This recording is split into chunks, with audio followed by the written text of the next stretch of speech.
And this is the octopus poem. I've been doing poems that have image titles, and some of them are silhouettes like that, and the text is sort of cut out of them.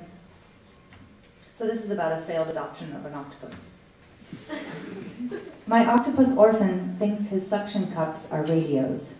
He presses them to his head, and it's always Ma playing on AM, Father on FM. His eyes turn inward, and he buries himself in the sand. When the cephalopod sonogram comes back, it shows his poison sac is chock-a-block and leaking internally, his ink sac predictably empty after the hundreds of gloomy telegrams with which he's muddied the walls of his glass world. I know it's an aquarium cliche, but I buy him a tricked-out shipwreck from Goldfish Utopia. Sometimes he squashes himself inside, leaving only his hard beak on deck, and the only way to lure him out is with his favorite snack of snails. He sure knows how to look lonely. Though I hold it in the water long enough, he never takes my hand. He understands. There was the sea, then me. All right, I feel compelled to read a poem about a round baby now. It's also sort of unsuccessful in terms of having a child, I guess. I don't know why these poems happen, but they do. Where are you, round baby? There you go. Ideas go only so far.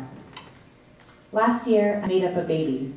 I made her in the shape of a hat box or cake. I could have iced her, and no one would have been the wiser. You know how trained elephants will step onto a little round platform, cramming all 4 fat feet together? That's her too, and the fez on the elephant's head. Applause all around. There was no denying I had made a good baby.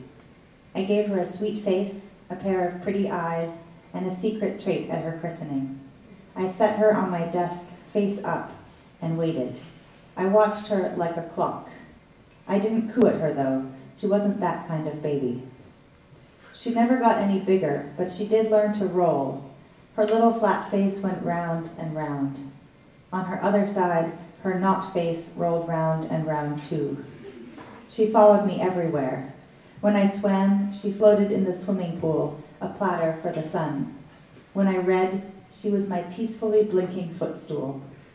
She fit so perfectly into the washing machine that perhaps I washed her more than necessary. But it was wonderful to watch her eyes slitted against the suds, a stray red sock swishing about her face like the tongue of some large animal. When you make up a good baby, other people will want one too.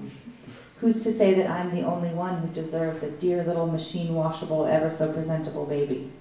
Not me. So I made a batch. But they weren't exactly like her. They were smaller and without any inborn dread. Sometimes I see one rolling past my window at sunset, quite unlike my baby, who, like any good idea, eventually ended up dead. Yeah, it's a sad, grim ending to that one. All right, I had a request to read this poem, First Person Fabulous, so I'm going to do that. It's always nice to have a request. It makes me feel like a rock star. And this is a poem about first person and third person. And I had the title in my head for a really long time, First Person Fabulous, and I couldn't figure out what it was supposed to be as a poem. And then I realized that First Person Fabulous was like this little diva that lived under first person's tongue. First Person Fabulous.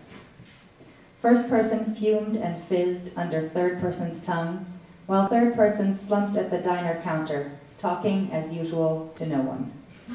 Third person thought first person was the toilet paper trailing from third person's shoe, the tiara third person once wore in a dream to a funeral.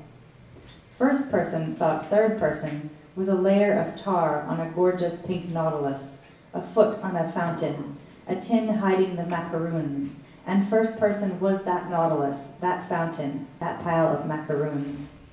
Sometimes first person broke free on first dates with a second person, and then there was a delicious rush of I this and I that, but then no phone call, and for weeks third person wouldn't let first person near anyone. Poor first person. Currently she was exiled to the world of postcards, having a lovely time. And even then, that beast of a third person used the implied I just to drive first person crazy. She felt like a television staring at the remote, begging to be turned on. She had so many things she wanted to say. If only she could survive on her own, she'd make third person choke on herself. And when the detectives arrived and all eyes were finally on her, she'd cry out, "I did it! I did it! Yes, darlings, it was me!"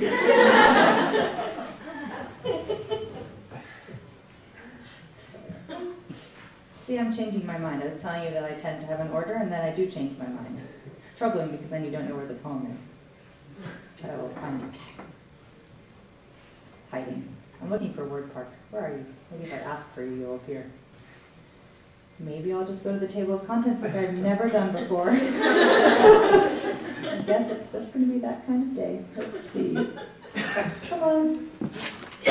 Now I'm even forgetting the title. Word park. Okay, we're getting there. There's no W on that page. Is it in the other book? It's in the other book. Oh, well, thank you. Could have said that earlier. Okay, now we'll have more luck, except there are all these Post-its. They start to sort of go together, unfortunately, in one's head. Maybe, actually, I will read a poem about Robo-Boy. So Robo-Boy is half robot, half boy. And so he's skin colored, but if he scratches the skin, there's silver underneath. So he's always kind of trying to figure out where he fits in the world. Emphasis on Mr. or Peanut, Robo or Boy.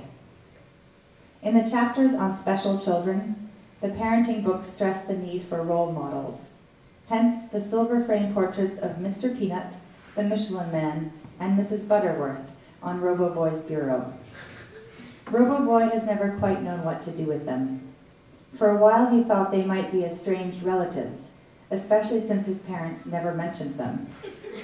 Mr. Peanut, debonair as Fred Astaire, looks like the kind of uncle who might tell you over steak and a cigar that with a pair of gloves and a monocle slotted over your eye socket, you can have your pick of the ladies. Mrs. Butterworth figured more in Robo-Boy's brief religious phase. There's something holy in her maple syrup glow, and in her shape, something of the Buddha.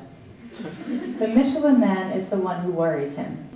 With his perpetual thumbs up and cheerful expression, he looks like he might be hoping to hitchhike his way the hell out of here.